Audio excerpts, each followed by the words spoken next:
Hi Paul, hi John. How are we doing? Hi Hayley. Hi Maz. How's everyone doing this week? Hi Vicky. Thumbs up from Paul, that's good news. Hi Nick, how are we doing?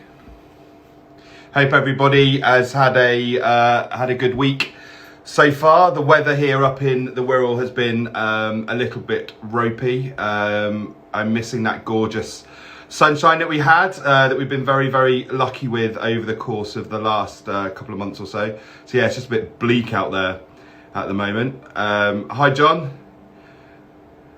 Good to hear you're well. Hayley. Hi Izzy. Yes, it's been quite a busy week here at a stroke of luck, creating this video library with the Stroke Association. It will be pushed out over the course of the next few days or so. Hi, Steve. Yeah, so it's been another busy and exciting time. Hi, Ellie. How's everyone else's week's been?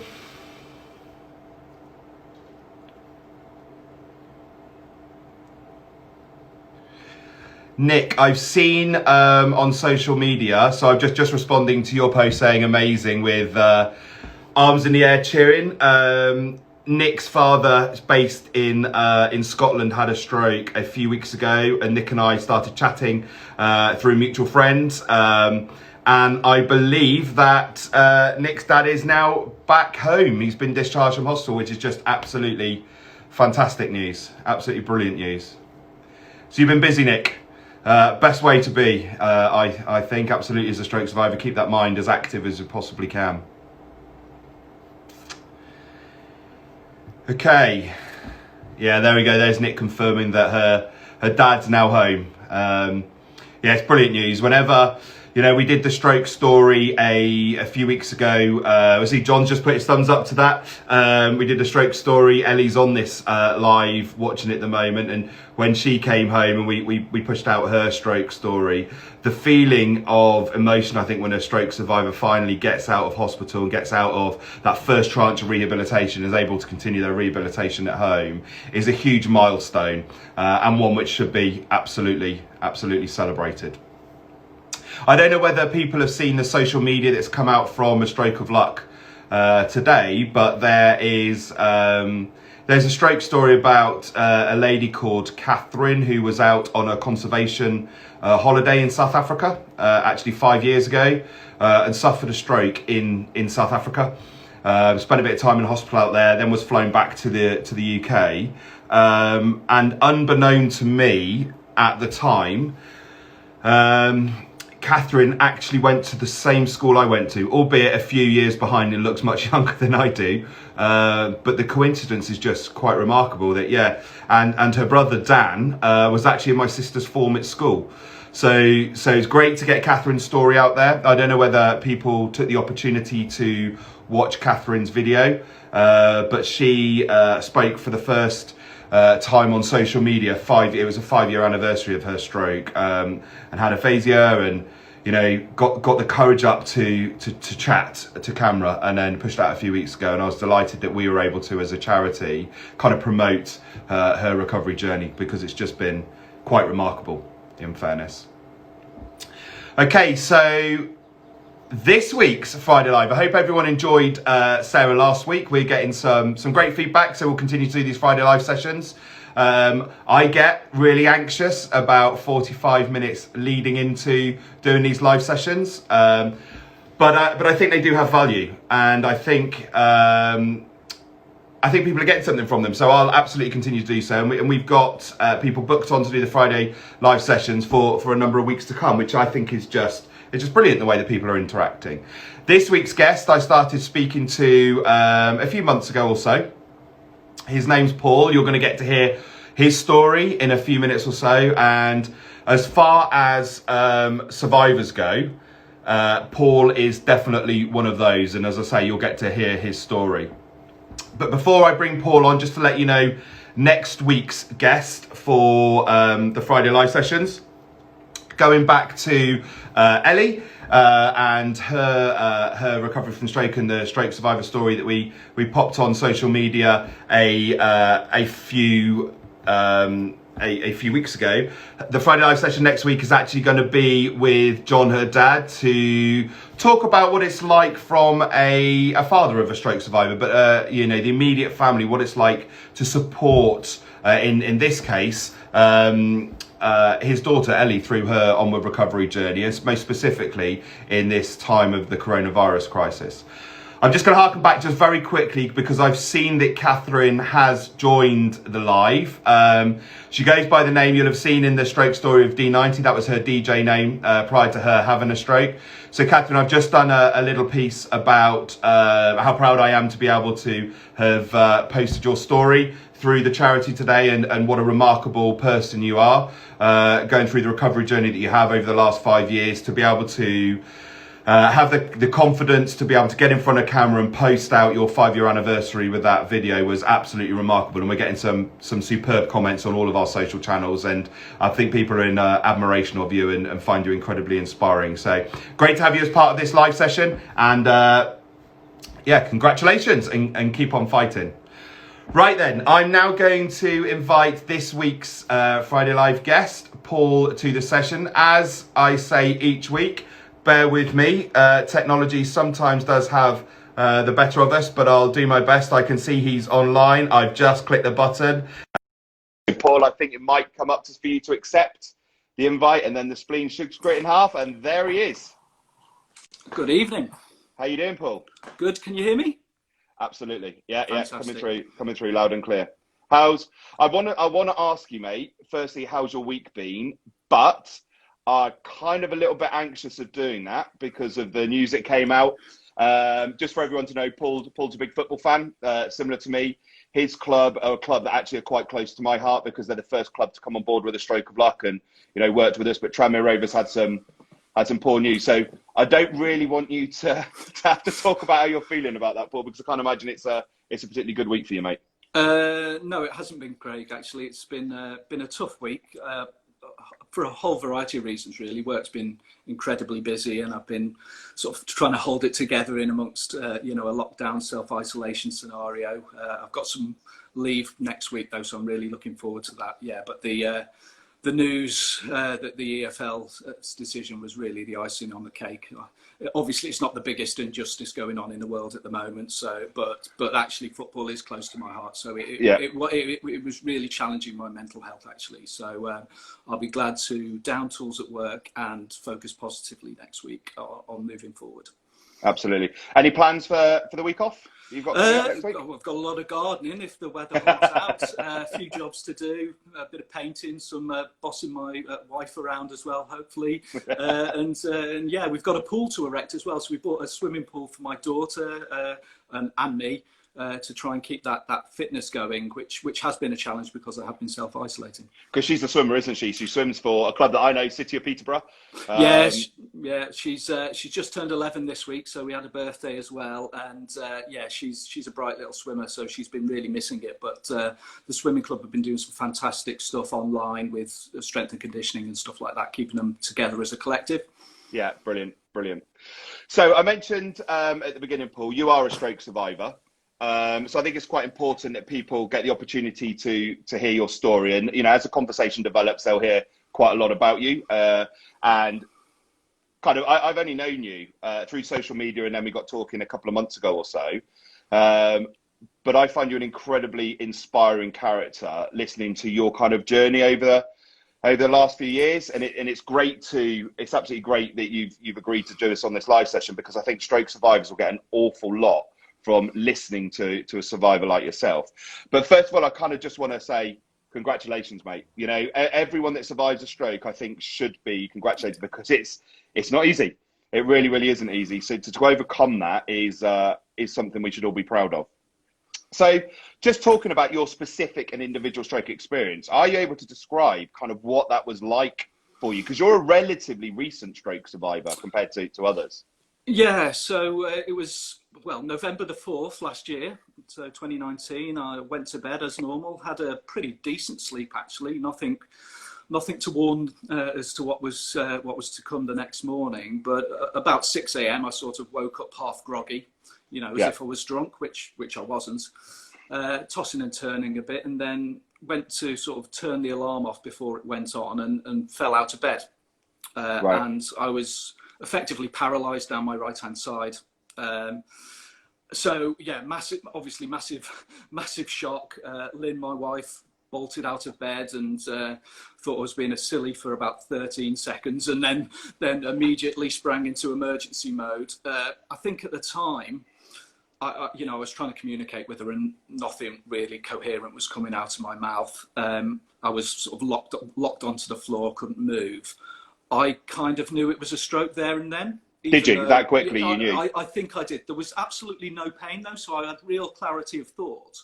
Yeah. But I just couldn't move. So I sort of knew it was a stroke. Lynn did as well. Got on the phone straight away, 999. And the paramedics were around in about 20 minutes. And that's good. And they were in no doubt as well, which was really helpful. So, it was quite, I guess, fortunate that it was pretty obvious it was a stroke, rather than sort of, the misdiagnosis that can happen with more sort of, I guess, less obvious symptoms. So went into Peterborough Hospital, a couple of scans, etc. They got on the phone to Addenbrooke's. So really fortunate that we're not far away from Addenbrooke's in Cambridge. It's one of the, the best hospitals in the country, actually, and one of the sort of 20-odd stroke specialist centres around the country. And it was quite strange, actually, when I was in Peterborough A&E. Lynn and I had a bit of a cuddle, bit of a moment. And at that point, the clot must have moved, because all of a sudden I could move again and speak a little bit more clearly. Wow! So I think that bought me some time. And then, that's incredible. It was absolutely bizarre, really. It was sort of like immediate as well. So I went from not being able to move my arm and legs to suddenly being able to and have a reasonable conversation. But thankfully, that didn't stop, the doctors thinking of it and acting as if it was an emergency, which it was. So blue lighted to Addenbrooke's, and then pretty straight away, within a couple of hours, had a medical thrombectomy, which I found out in hindsight after the fact is, a pretty rare procedure to have, and it's relatively new to the NHS. But effectively, they go in through your groin and, like you do at the fairgrounds with the cherry pickers, grab the clot and drag it out. At least that's how it was described to me. So. And were you conscious at the time when they did that? Did you know what they were doing? Yeah, absolutely. It was daunting and a little bit stressful and painful. Was it? But it was over and done relatively quickly, and it worked for me. So, but I was really lucky, because there are only places like Addenbrooke's that have that procedure, and I was just lucky that the expert radiographer and his team was available at that time. So all sorts of worked in my favour. Stroke of luck is my catchphrase, really. So I came out of that, and I went straight up to the stroke ward, and I came out the next day. That's unbelievable, isn't it? That is, it's quite remarkable. Yeah, and looking back and hearing other stories, I completely appreciate how fortunate I was there. I think a whole host of luck and stuff, and some of the stuff I'll talk about later, I think led to a speedy recovery and response. But because I was physically okay, I did have aphasia in the immediate aftermath. But because I was physically okay, I think the home environment was obviously better for me than shipping me back to Peterborough Hospital. Yeah, no, absolutely. So just going back to kind of your, as I say, I use the word remarkable because I think it is. You're going into hospital, you're blue lighted in.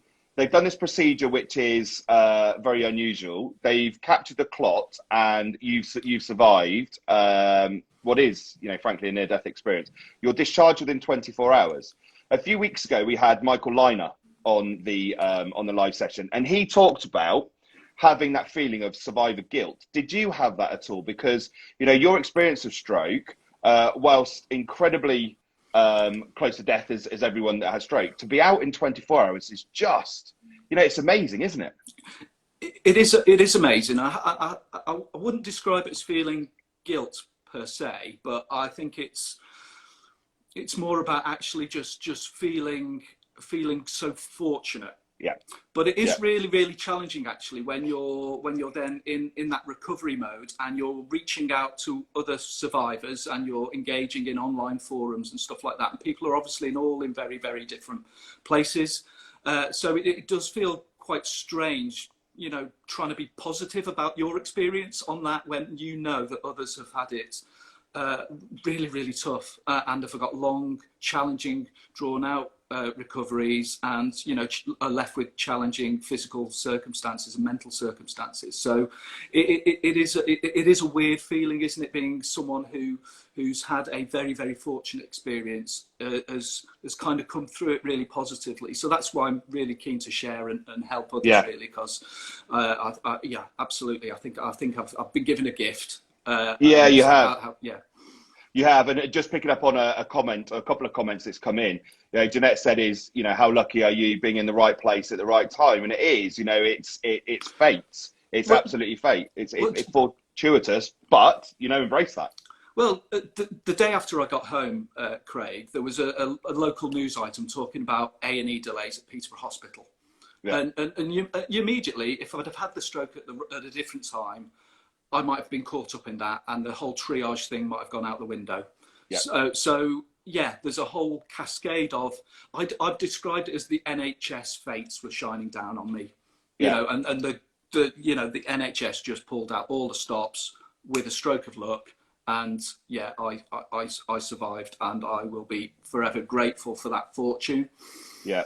Yeah, and William, who I know very well, he's saying we have so much to be thankful for with, you know, the experts in the NHS. And yeah, absolutely. You know, I'm thankful to what they did for me. And similarly, I'm sure all survivors are thankful for the work that they do. So kind of leading on then from you're back home 24 hours after experiencing something quite horrendous. And we're going to move on to other things around your life and what you've experienced in life thus far.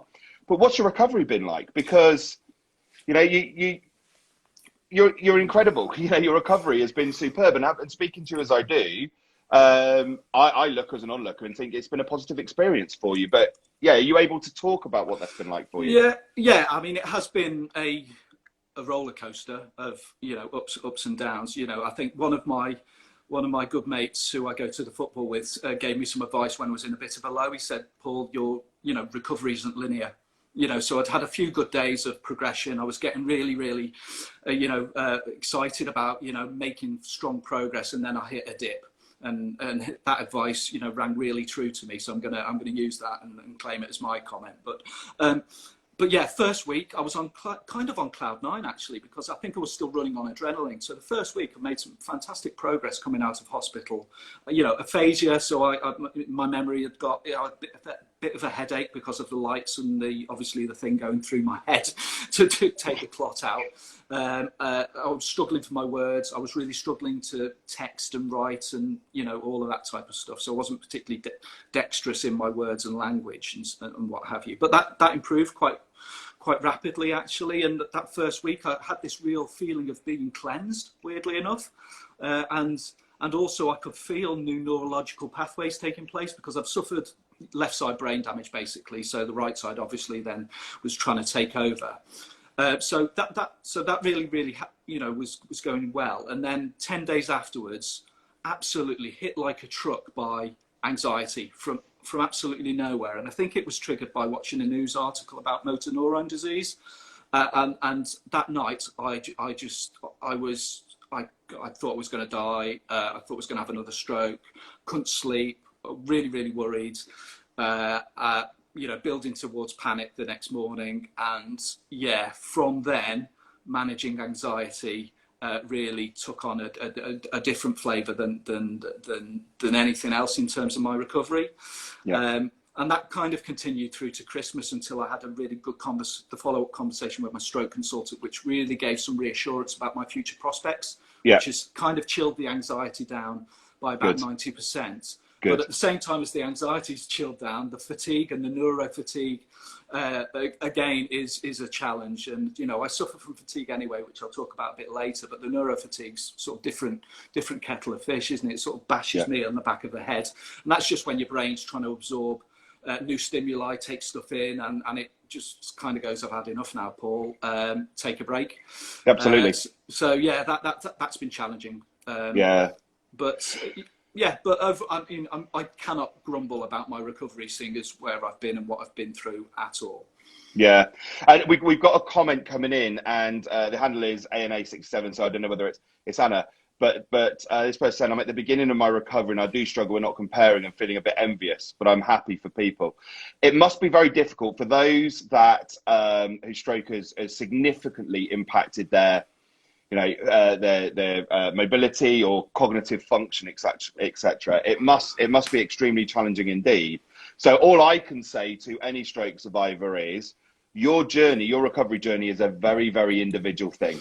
So do your very best not to compare your journey to somebody else's, because the severity of stroke, all of those sort of things are so vastly different. It is individual. No two strokes are the same.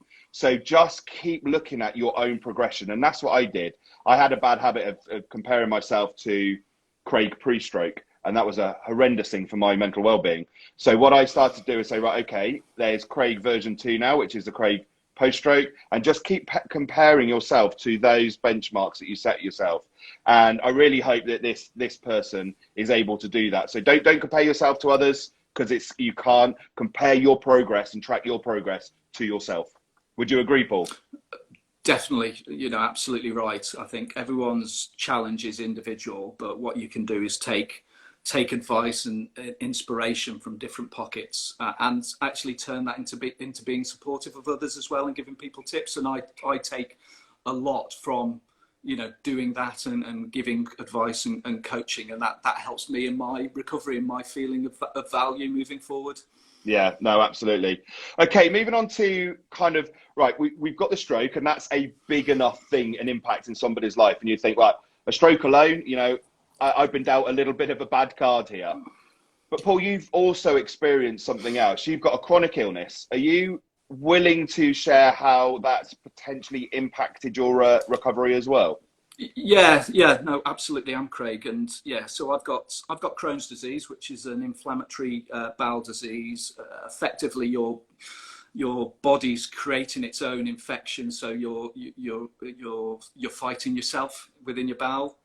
And I've had that since, I was diagnosed in 2001. So for the last 19 years, I've been living through and with Crohn's disease, and I've had 3 major surgeries along the way. So in 2001, I had my first surgery.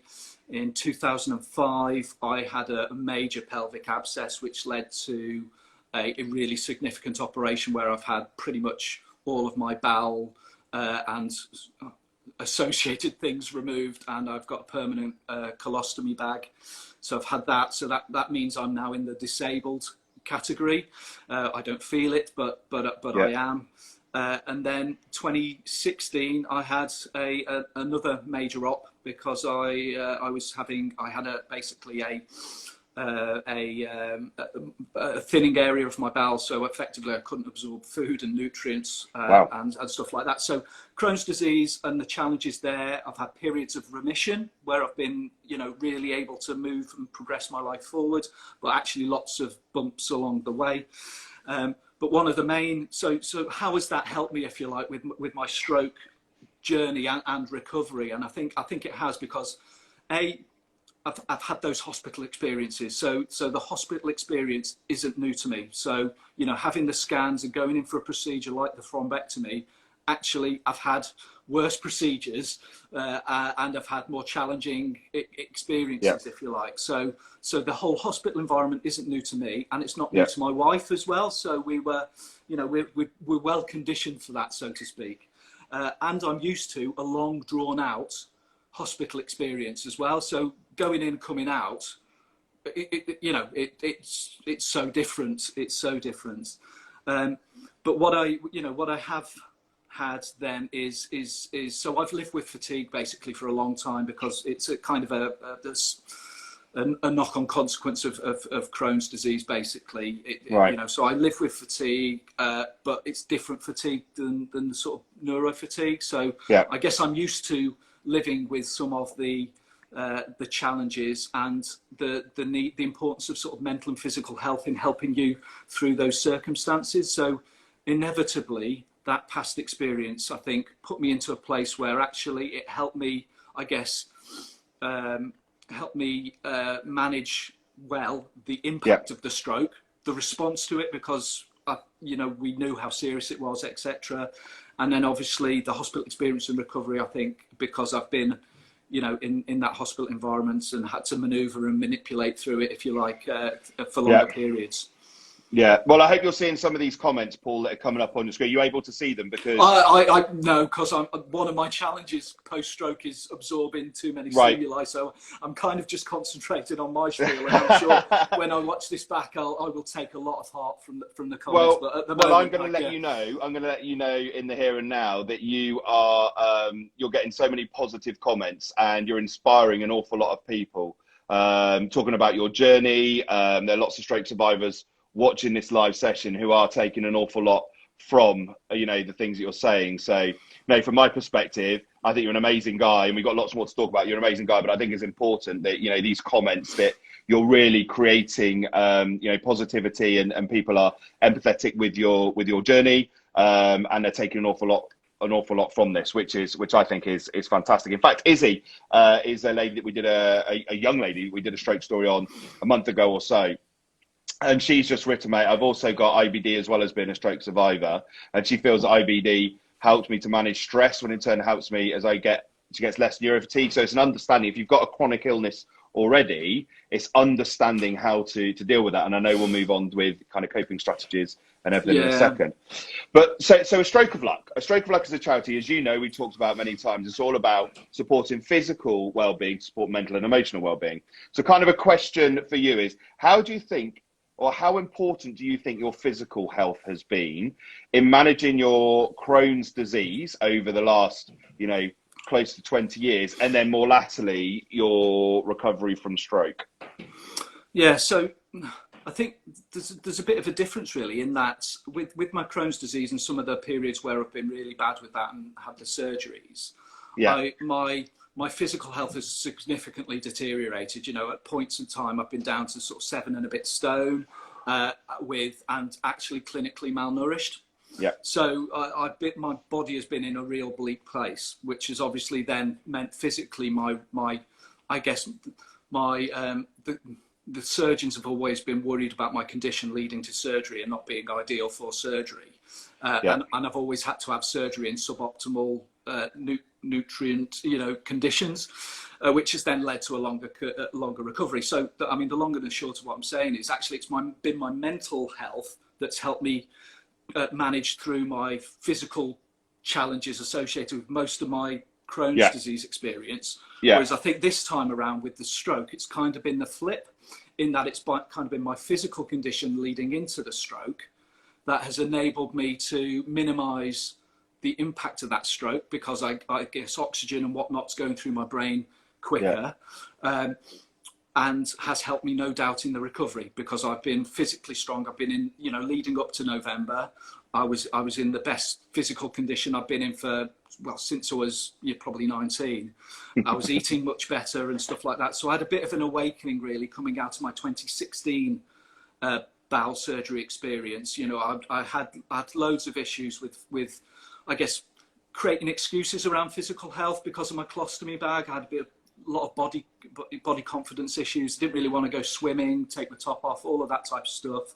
I was doing team sports, playing cricket quite a lot, which was really good, but nothing really that added to my physical capability. So post 2016, I had a focus on, you know, going to the gym, taking up swimming, really getting the mental well-being as well as the physical well-being out of swimming. Doing open water swimming as well, which was new and different for me, but I took a lot from. Challenging myself, doing a Great East Swim twice as well. Brilliant. And all of that sort of, really really gave me a strong platform going into that stroke, I think, Yeah. as well. So that's the connection between me in terms of that sort of mental and physical side of things. It's incredible. And we've got a question here. Say, do you allow yourself down days? I guess with fatigue, it's a forced time. You know, at times you have to have a down day. But do you program in kind of down days where you've got R&R in it? I don't necessarily program them in.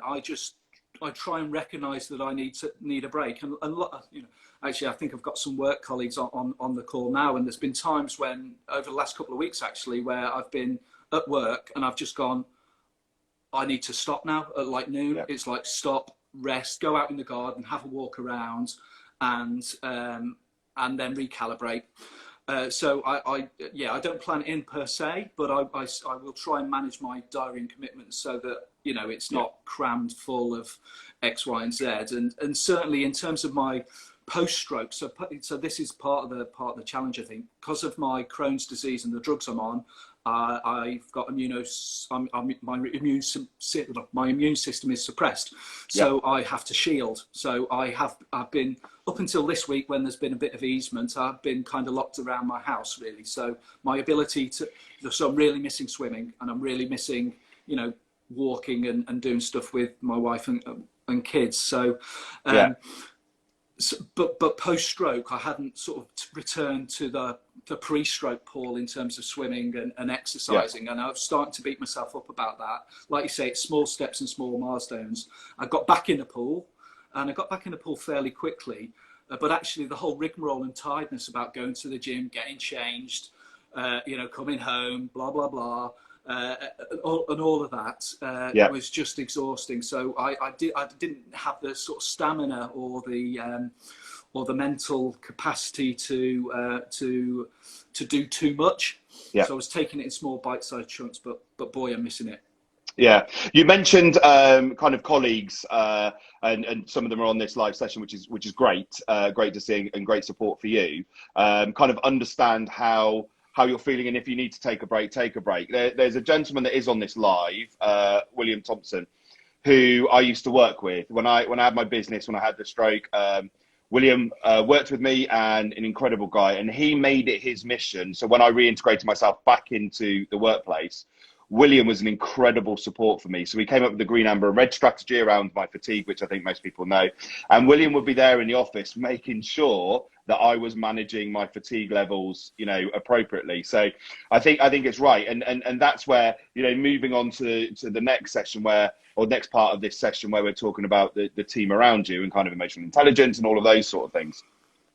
We had a stroke of luck, and you know the analogy, Paul, very, very well. You know, I set up a stroke of luck because I found very early on, after having a stroke, being part of so many forums, unfortunately, there were so many people that had a stroke that identified my perception of them was a victim, and I can't see the wood for the trees. They can't really see the positive aspects of life anymore, and they're constantly comparing to themselves to the person that they were before they had the stroke. And the whole purpose of setting up a stroke of luck was to try and move people from that kind of victim status where when they look in the mirror, they see a person that identifies purely as somebody that's had a stroke, to somebody that looks in the mirror and says, you know what, I've had a stroke. It's a big thing, but I survived that.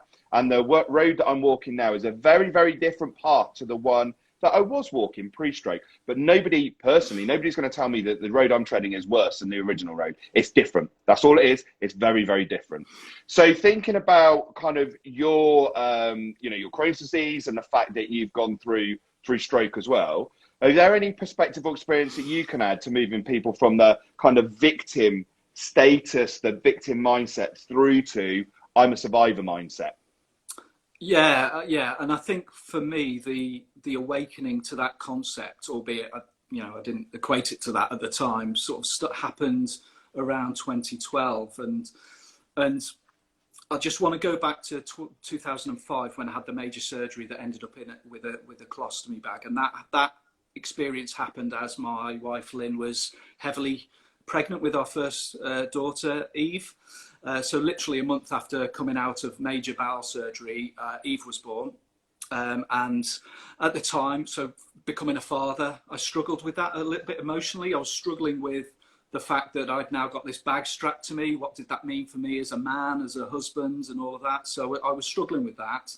And then tragically, 14 months later, we lost Eve to meningitis. She died, you know, in the course of 24 hours, she was taken from us. So the whole, you know, that whole experience then, that we shared, you know, it was a shared experience with Lynn. You know, it was really, really tough and horrible. But actually the period afterwards, so up until about 2012, was a real struggle. I was in that victim place effectively. But Paul, that's completely understandable. What you've been through is mind-blowing. Yeah, and so I, you know, I was managing my energy probably in the wrong way. I was throwing my life into work. In hindsight, I felt like I was damaged goods from a disability perspective, and I was a crap father because my daughter passed away. We have, you know, not too long after we had Amy, and then we've had Molly, so 2 daughters since. How could I be a good father? All of that stuff going on, and it was really 2012 where I think by luck actually I went on some training at work effectively for emotional intelligence.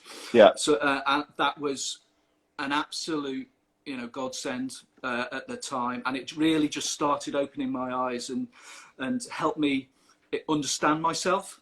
Understand what are going on and just explore what I needed to do to start to move myself, you know, across the halfway line in your analogy from that, you know, survivor half of the sports pitch, well, from the victim half of the sports pitch into the offensive, attacking survivor half.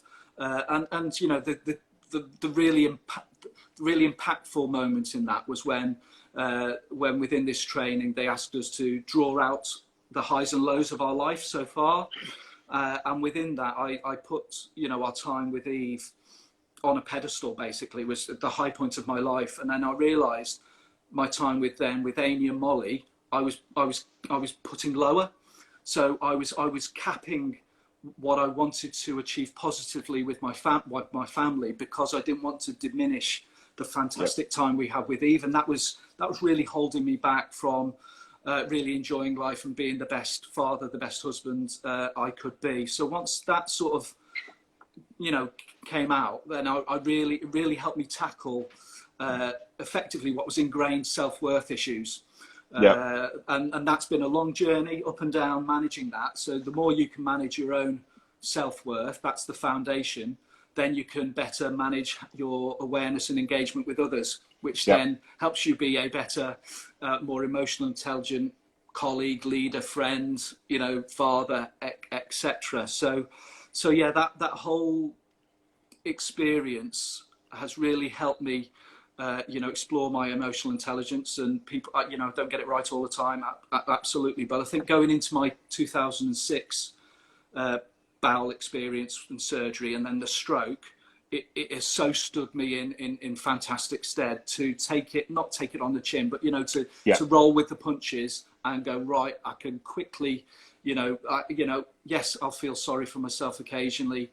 Yes, you know, I'll have a bit of a cry or whatever, but I've actually got the foundations in place that I can move forward relatively quickly. But that's taken a lot of hard work, a lot of great, fantastic support from my wife, my parents. My 2 girls have been brilliant through the last few years' experience that they've shared as well.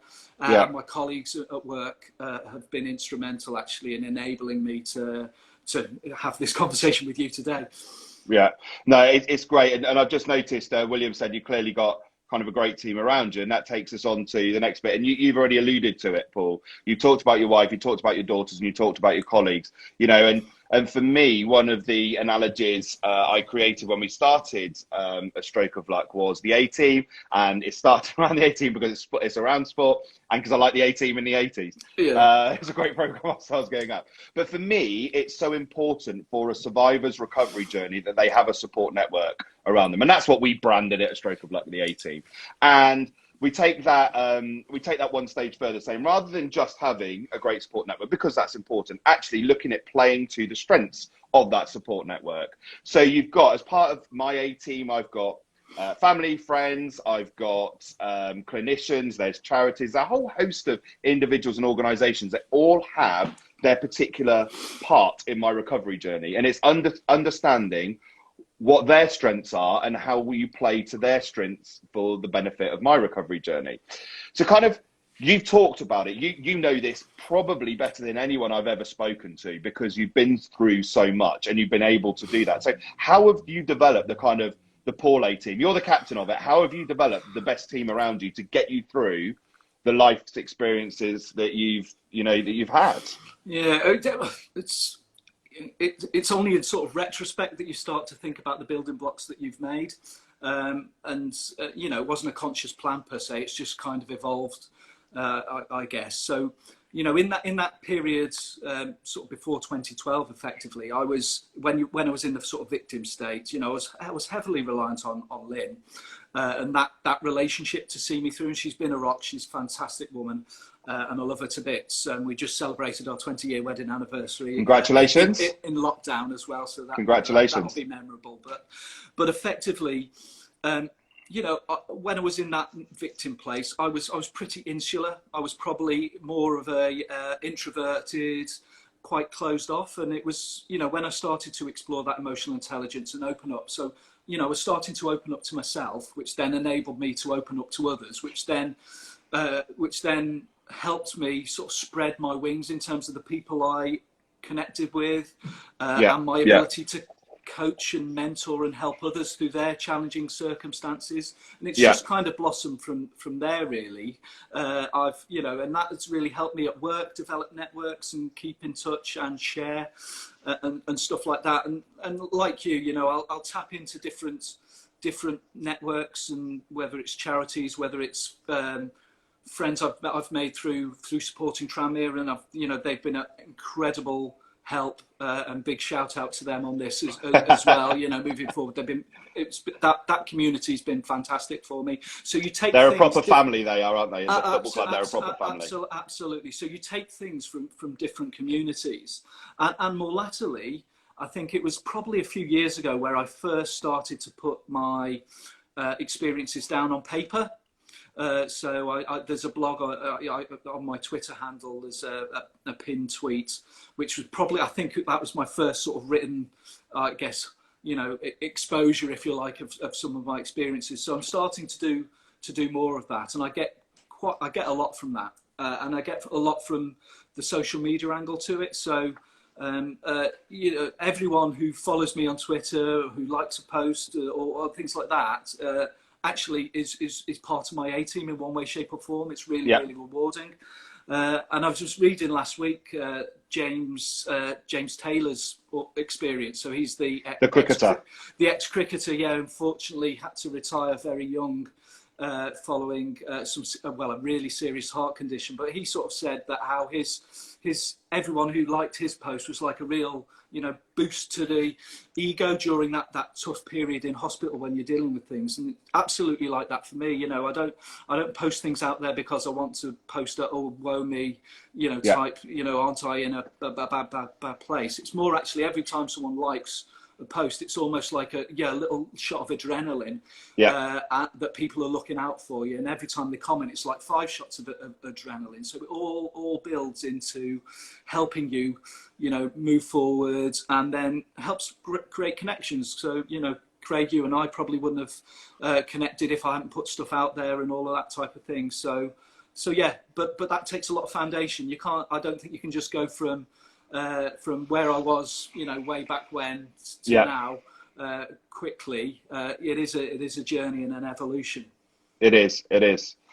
Well, your story, Paul, is, it's an incredible story. Have you got anything else you kind of want to get across? Because I'm sure this alone is an exhausting kind of thing for you, and I'd imagine pretty emotional, because you've laid yourself open. You talked about, the tragedy that your family's experienced through the loss of your young daughter. You talked about your Crohn's disease and what having a chronic illness is like, and then having a stroke just to compound it. So, you've opened you up, and I'm incredibly thankful for that, because I can see the comments that are coming from people that are viewing it are kind of wowed by you. Is there anything else that you wanted to say, mate? Well, other than obviously thank you for the comments, and if people want to, you know, message me or whatever, and if there's anything I can help with or talk it through, then just get in touch via social media or Instagram, Twitter, etc. But yeah, no, I'm really grateful for the opportunity, Craig. Actually, I think it's a fantastic platform, and it's brilliant what you're doing, and hopefully we can do more together moving forwards. But I think I find it it's challenging, but it's cathartic to dip into those experiences and really draw out, you know, in hindsight, you know, in retrospect, what did I get right, what did I get wrong, and have that.